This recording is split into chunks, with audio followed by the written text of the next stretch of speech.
Yuk kita selami sebuah kisah klasik dari Baghdad. Kisah yang jenaka tapi penuh hikmah tentang seorang pria yang terkenal banget karena kecerdasannya, Abu Nawas. Pertanyaannya kedengeran simpel ya, tapi aneh banget kan? Nah, inilah inti misteri yang bikin seluruh Baghdad geger. Kenapa coba seorang penasihat raja yang super cerdas melakukan sesuatu yang, iya, segila itu? Coba dibayangin situasinya. Matahari lagi terik-teriknya, jalanan Baghdad lagi super sibuk. Tapi di tengah keramaian itu semua, ada satu orang yang kelakuannya benar-benar nggak masuk akal dan langsung jadi pusat perhatian. Dan orang itu, ya siapa lagi kalau bukan Abu Nawas. Sosok yang selama ini dikenal bijaksana, sekarang malah jalan keliling kota bawa-bawa lampu, seolah-olah lagi gelap gulita. Padahal, matahari lagi terang benderang. Aneh banget kan? Semua orang jadi bertanya-tanya. Coba deh lihat bedanya dua tokoh ini. Di satu sisi, ada Abu Nawas yang penampilannya sederhana banget, jubah katun biasa, sandal kulit yang udah usang. Nah, di sisi lain, ada Khalifah Harun al-Rashid, penguasanya, yang bergelimang sutra mewah dan emas. Ini seakan-akan menegaskan kalau Abu Nawas itu suara rakyat biasa, bukan bagian dari kemewahan istana. Ya, gimana lagi? Reaksi orang-orang udah bisa ditebak. Mereka nggak ngelihat ada kebijaksanaan tersembunyi. Yang mereka lihat cuma orang aneh melakukan hal aneh, dan kesimpulannya cuma satu, Abu Nawas sudah gila. Nah, kebingungan warga ini nggak bertahan lama. Rasa penasaran mereka dengan cepat berubah jadi keyakinan, dan akhirnya jadi sebuah tindakan. Warga memutuskan buat ambil alih masalah ini ke tangan mereka sendiri. Situasinya memanas cepat banget. Hari pertama, orang-orang cuma heran. Tapi di hari kedua, waktu Abu Nawas ditanya dan jawabannya makin aneh, saya lagi nyari neraka. Rasa penasaran mereka langsung berubah jadi yakin.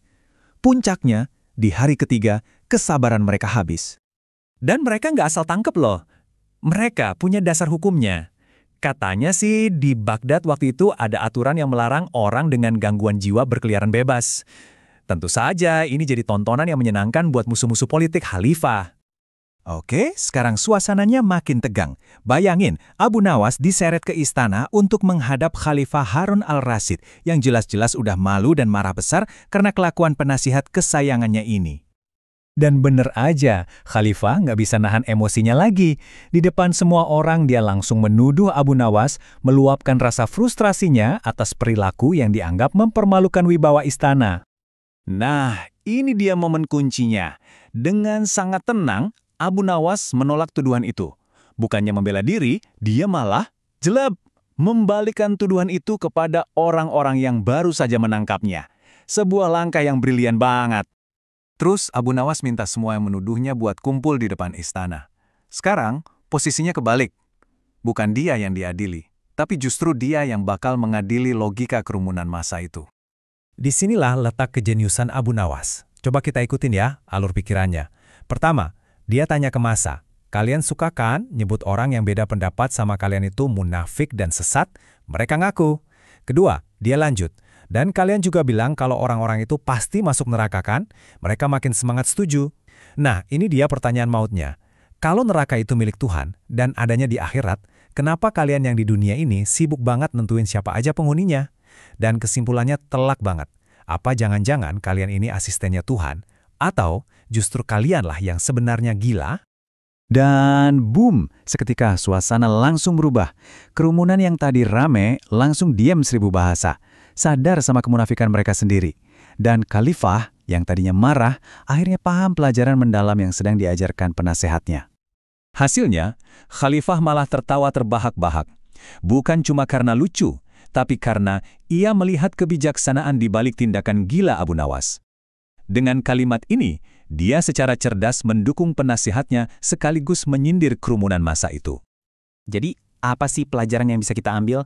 Pertama, sesuatu yang kelihatannya gila bisa jadi menyimpan kebijaksanaan yang luar biasa. Kedua, cerita ini jadi cermin buat kita tentang betapa gampangnya kita menghakimi orang lain. Dan yang paling penting, ini soal kerendahan hati, mengingatkan kita kalau urusan surga dan neraka itu bukan wewenang kita sebagai manusia. Pada akhirnya, kisah ini ninggalin kita dengan satu pertanyaan yang dalam banget. Kalau kita semua punya kekurangan, siapa sih di antara kita yang sesungguhnya punya hak untuk menghakimi orang lain? Sesuatu untuk kita renungkan bareng-bareng.